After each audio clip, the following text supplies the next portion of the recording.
تبسم للحياة تساءل قل أين الطريق لا تحزن تفاءل هو الله يرضيك تبسم. بسم الله الرحمن الرحيم. Assalamualaikum warahmatullahi wabarakatuh. Alhamdulillahi rabbil alamin, wassalatu wassalamu ala sayyidil mursalin sayyidina wa maulana Muhammadin wa ala alihi wa sahbihi ajma'in, amma ba'd. Jamaah sekalian yang saya cintai, saya hormati dan saya banggakan, doa saya mudah-mudahan kita semuanya yang hadir pada malam hari ini senantiasa selalu ada di dalam lindungan Allah Subhanahu wa ta'ala. Puja, puji dan syukur kita panjatkan kehadirat Allah Subhanahu wa ta'ala atas berbagai macam nikmat yang Allah berikan kepada kita, sehingga alhamdulillah pada malam hari ini di malam Isnin kembali kita sama-sama dapat hadir, duduk dan bersilaturahmi di majelis taklim kita ini.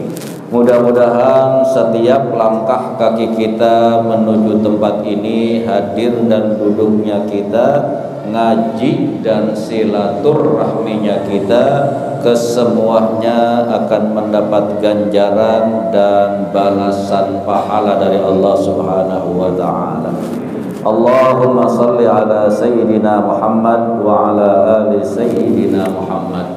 Salawat dan salam kita sampaikan, kita hadiahkan, kita persembahkan kepada junjungan kita Nabi besar Muhammad sallallahu alaihi wasallam.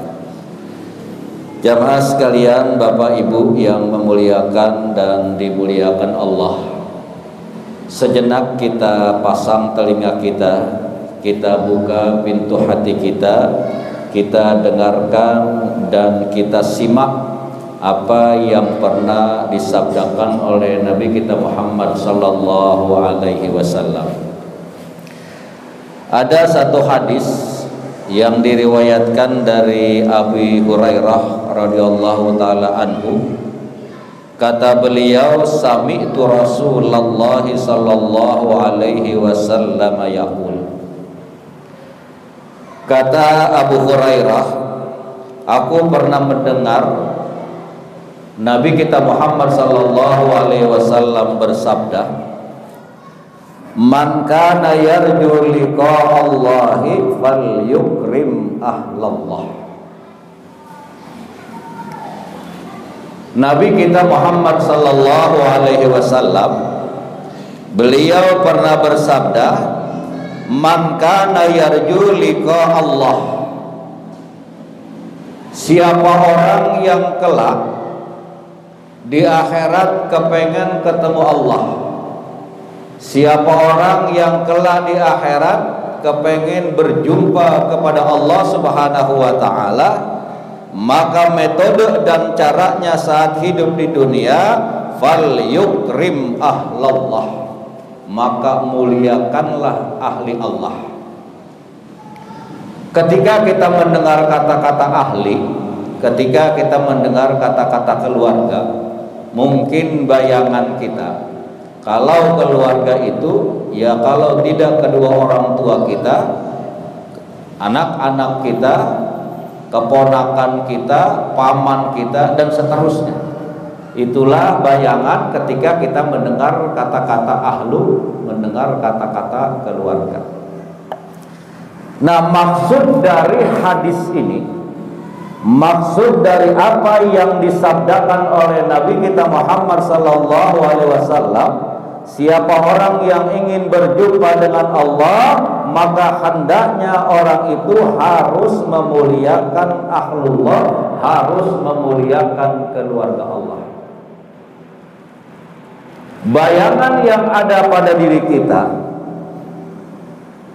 ini pun terjadi terjadi kepada para sahabat yang mendengar sabda Nabi kita Muhammad sallallahu alaihi wasallam. Qila ya Rasulullah, hal lillahi azza wa jalla ahlun. Para sahabat yang mendengar sabda Nabi kita Muhammad sallallahu alaihi wasallam, yang kata Nabi kita, siapa orang yang ingin berjumpa dengan Allah, maka hendaknya orang itu harus memuliakan keluarga Allah. Maka para sahabat pun sama dengan kita. Mereka pun bertanya kepada Nabi kita Muhammad sallallahu alaihi wasallam, ya Rasulullah, hal lillahi azza wa jalla ahlun. Ya Rasul, apakah Allah punya keluarga? Bayangan kita, kalau yang namanya keluarga, ya tentunya kalau tidak kedua orang tua kita, anak-anak kita. Itu pun yang terjadi. Bayangan itu pun terjadi kepada para sahabat, yang akhirnya sahabat itu sendiri bertanya, ya Rasul, apa Allah punya keluarga? Nah, ketika baginda Rasul sallallahu alaihi wasallam mendapat satu pertanyaan seperti ini, maka jawab baginda Rasul sallallahu alaihi wasallam, na'am. Kata Nabi kita, iya, bahwa Allah Subhanahu wa taala itu punya keluarga. Makin bingung kita. Padahal akidah kita mengajarkan qul huwallahu lam yalid walam, itu akidah kita tuh. Lalu apa yang dimaksud dengan keluarga Allah ini? Ketika Nabi ditanya, ya Rasul, apakah Allah punya keluarga? Nabi pun menjawab, iya, Allah itu punya keluarga. Lalu apa yang dimaksud dengan keluarga dalam sabda Nabi kita Muhammad sallallahu alaihi wasallam?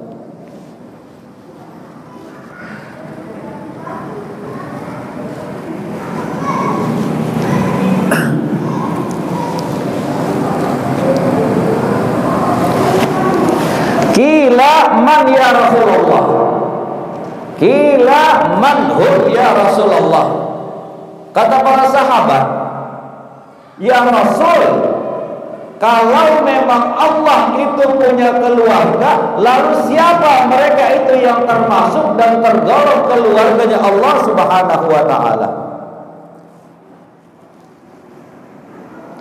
Qala ahlullahi fid dunya alladhi yaqra'unal Qur'an.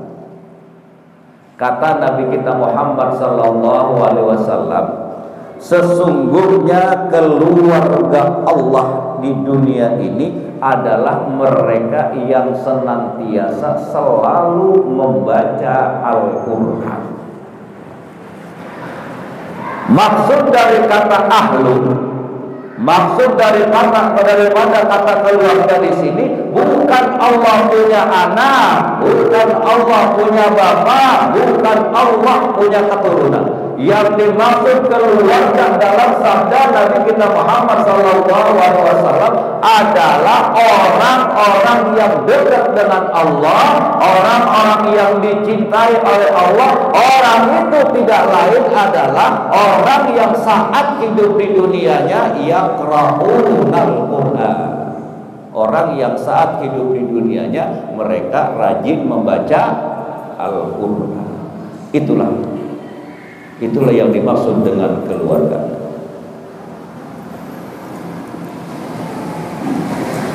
Ala man akramahum faqad akramahullah wa a'tahul jannah.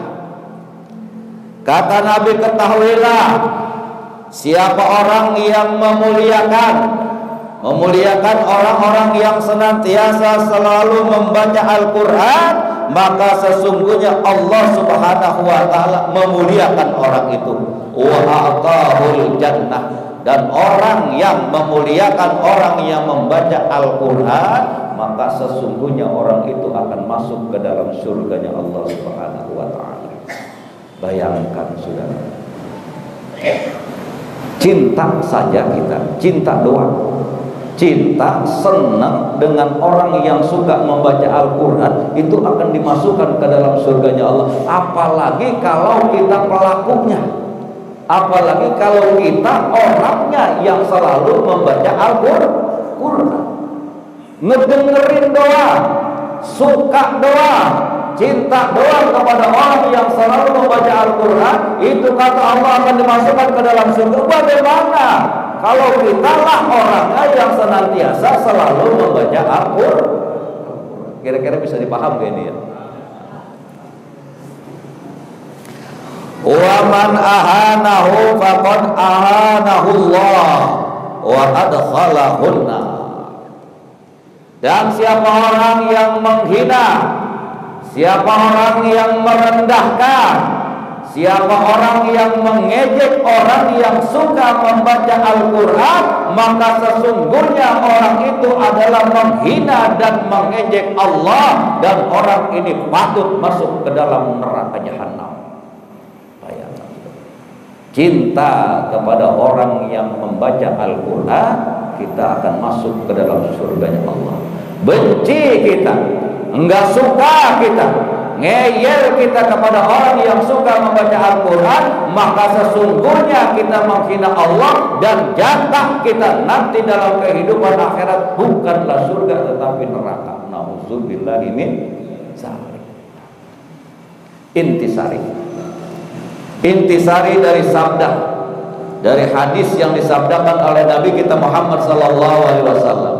Intisari dari bahasan yang kita bahas pada pengajian kita malam hari ini, bahwasanya Allah Subhanahu wa ta'ala sangat amat menyukai, mencintai orang yang senantiasa selalu membaca Al-Quran.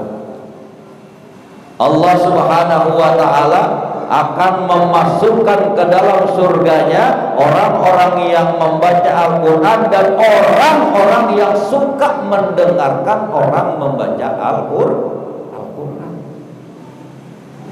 Di sisi lain, ketika kita ngeyel, kita nggak suka, kita benci, kita menghina kepada orang-orang yang suka membaca Al-Quran, maka sesungguhnya kita menghina, merendahkan Allah. Dan ketika kita merendahkan Allah, maka pantaslah kalau Allah akan memasukkan kita ke dalam neraka, lantaran kita tidak suka dengan orang yang suka membaca Al-Quran. Nah, kita berharap, berupaya, berusaha semaksimal mungkin. Semoga lidah kita, lisan kita selalu basah. Basah bukan karena gibah, basah bukan karena bercerita dan menceritakan, mencari keaib-aiban orang lain, mencari kejelekan orang lain, mencari keburukan orang lain. Basah lidah kita, basah bibir kita, bukan karena namimah, bukan karena mengadu domba orang lain. Basah bibir kita, basah lidah kita, bukan senantiasa selalu berbicara dan membicarakan masalah dunia. Mudah-mudahan lidah kita, bibir kita basah-basah karena selalu membaca ayat-ayat Al-Quran. Sesungguhnya orang yang senantiasa lidahnya, bibirnya basah karena selalu membaca Al-Quran, maka orang inilah yang termasuk ahlullah, yang termasuk keluarga Allah, yang termasuk orang yang disayang Allah, yang termasuk orang yang dekat kepada Allah. Dan ketika seseorang dekat kepada Allah, maka pastikan kelak di akhirat ia akan menjadi penghuni surganya Allah Subhanahu wa ta'ala. Dan mudah-mudahan kita semuanya senantiasa lidah kita, bibir kita semuanya basah karena membaca Al-Quran. Nah, mudah-mudahan apa yang saya sampaikan ada manfaatnya. Wassalamualaikum warahmatullahi wabarakatuh.